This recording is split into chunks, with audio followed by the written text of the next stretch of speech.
Bonjour, bonjour, bandeko esika bozwami, kombo na ngai ezali Mimi, soki eza mbano liboso tala ngai, napesi bino mbote bisika nyonso bozwami, soki boza na moi, soki boza na butu, kaka esika kozwami na bino, napesi bino bambote mingi, tika ete Nzambe aleka na kopambola bino, babone na ngai nyonso, ezala ya kala ezala sika, Nzambe na lola ayeba na kopambola bino, mpona basoutien na bino, oyo bozali koaporte kati na chaîne na ngai, na nde bozali kotala bavideo na ngai, bozali kolake, bozali kokomante, mpe bozali toujours kokontinue na kosabone tika ete Nzambe aleka na kopambola bino. Soki nano osabone na Mimi Nekaka TV te, zwa opportunité ya kosabone na Mimi Nekaka TV, mpe soki osabone na Mimi Nekaka TV, kobosa tina koklike cloche ya notification po ete cloche ya notification eza vraiment très important mpo soki kaka Mimi Nekaka tie video na ye, asali live na ye, YouTube akoyeba na konotifie oke naza na live pe nasala video na ngai mpo ya koparticipe na video na ngai to na live na ngai. Donc mpona lelo na yesu na nini na ye na lelo kosala mwa to partager astuce oyo ezali ya loso. Bomoi loso na ngai yango oyo naza pe na mwa na tangerine na ngai, naza pe na verre ya mai na ngai ezali wana. Tokoyeba na kosala astuce oyo ezali ya nini ya rice water, ezali rice water ekolisaka suki bandeko, ezali seki te suki na ngai donc ekatanaki metana etizaka batana bana na nga basi mpe to etizaka yango donc basuki na biso donc ekoli yango nazaki likasi to kopartage na bandeko na ngai mpona kondeni ya kosala rice water. Eza nango simple mpe facile mpona korealize yango. Donc babénéfice ya rice water ezali nini? Soki oza koutilize rice water oyo na suki na yo, ekoyeba na koede na koelimine bapelikile. Soki oza na bapelikile mingi, soki ozosalela yango omona ekoede yo ekosisa bapelikile na yo. Mpe lisusu epesaka su vitalité na kati ya suki, omona suki no ekoma donc ekoma na bavitamine, mpe suki no ekolisaka mpe suki. Soki ozalaki na problème ya suki, soki oza koutilize yango okopesa na réseau omonake suki na yo ekoyeba na kokola, mpe suki na yo ekoyeba na kokoma donc ekozala na bavitamine. Mpe kati na mai ya loso oyo vitamine eza pe na bavitamine eza na vitamine B mpe eza na vitamine C. Donc soki olandi video na nga oyo olandaka te na kosala eza nango facile, donc ekoyeba na koide yo oza na mposa ete suki na yo ekola, suki na yo ezala na vitamine, suki na yo ezala na bavitamine ebele. Landa astuce oyo ekoyeba na koede yo. Donc nga nasalelaka yango na bana nga mpe ya basi tosalelaka yango, donc basuki na biso donc eza mpenza perfect. Suki na nga ebebaki ekatanaki nazalaki na libandi me nde natilizaka boye nayesa bino libandi na ngai place ezalaki ya libandi, donc ekoli suki wana mpe ekoli nakoka motema te na bie te na kopartage mpe na bino oyo akozala na bonne volonté ya kopratike yango akoyeba na kopesa nga raison. Sikoyo nayi nasala nini? Nasukola loso na ngai. Mwa tandorini ezali na osali na kotya tandorini te me nakozwaka baposo nango nakoyeba na kotya na kati ya mai mpo eleka na kopesa kaka mwa tsunga ya bien mpo epikaka loso yango moko ezalaka mpa na sola bien te. Me soki otyango ata otyango mwa nini baposo ya tandorini oyo ekoyeba na kotyango mwa solo ya bien. Mpe soki osali mai ya loso na yo koutilize kaka le même jour te, esengeli tosukoli loso na yo ozwi mai na yo otyango efo elala pendant un jour, lobi nango nde okoyeba kobanda na koutilize yango. Oki koutilize kaka le même jour te, tika yango mpenza elala efermante. Apres kofermante nde okosala nini? Okoyeba na koutilize yango, koyeba na kotyango na suki na yo. Mpe okoyeba na koutilize yango nde nini? Okoyeba na kotyango une fois ou deux fois na semaine. Otyango na soki osukoli suki na yo, apres kosukola suki na yo ale opompe yango ofandi yango ata pendant 15 minutes. Apres osala nini? Orince suki na yo, bien okosala pe ke opompe yango pendant na butu otiki yango elali wana mpe su ezalaka su bien mpo ete suki na yo ekoma sino na vitamine makasi ebala kopesa yango su vitalité. Donc nalingi sikoyo na bana osala nini? Nasukola loso na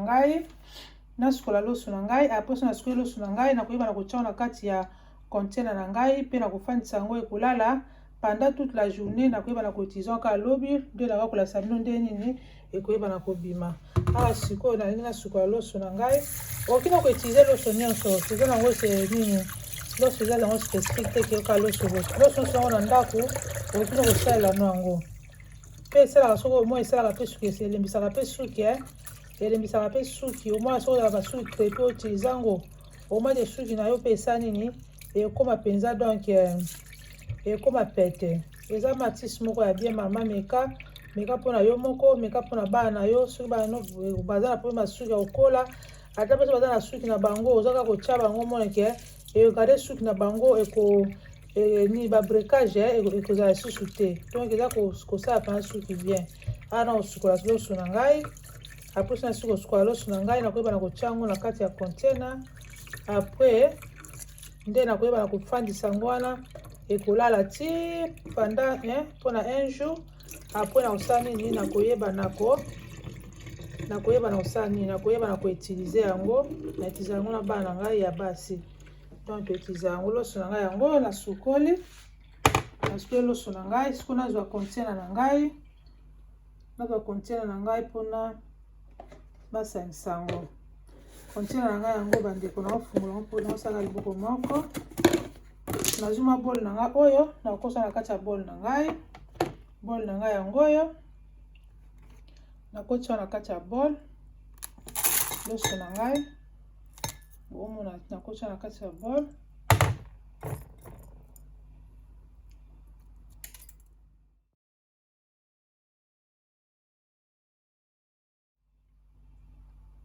natie loso na ngai nyonso na kati ya bol sikoyo nakozwa baposo na ngai yango oyo nakotisi baposo natie kaka po esala kaka mwa flavor po esala kaka ke kasi oyo mama sola bien ozwi mpe mai na yo otie mai na ngai yango nasopi na kati ya loso na ngai natia yango wana sikoyo nakozwa mofuniko nango nakangi nakotika yango wana pendant un jour donc olasi yango donc overnight otika yango mpo fermenter mpona epesa mai wana yango nde mai wana ntango otia na suki yango nde kosala nini ezopesa vitamine na kati ya suki na yo osoza na baproblème ya pellicule omoni ke ekosala nini ya baloto tobengana na monoko na biso ya lingala ekoyeba na koede yo loso na ngai yango bomoni mai na ngai ya loso yango wana mama meka mpona yo moko soza na problème ya suki kokata na meka bana na yo mpe meka te bana no ya basi meka baza na problème basuki ata so baza na basuki yango milai eza crépi soki ozoutilize bakoutilize yango omake suki ya bana na yo ekokoma pete oleza makasi mpo bana kopenie omaki ekoma pete so omonike otie bosukoli suki na yo apres condition na yo aposa nini olandisi mai ya rasi na yo donc ekoyeba na koede yo ekokolisa suki mpona moni lelo tosukisi na awa natiki yango wana ti lobi nango nde nakoyeba na kozongela bino nakoyeba na kolasa bino solution nango ndenge nini ekoyeba na kobima donc bozala kaka branché tokutani à tout à l'heure. Ok bandeko sikoyo tokomi na journée mosusu nalalisaki mai ya loso na ngai banda lobi lelo sikoyo yango naina utilize yango bomoi ndenge fermenté il faut kolalisa yango pendant esala un jour po efermenter po epesa yango bavitamine yango na sikoyo nalingi na banda sikoyo kozwa yango nakoyeba na kokotisa yango na kati ya bouteille na ngai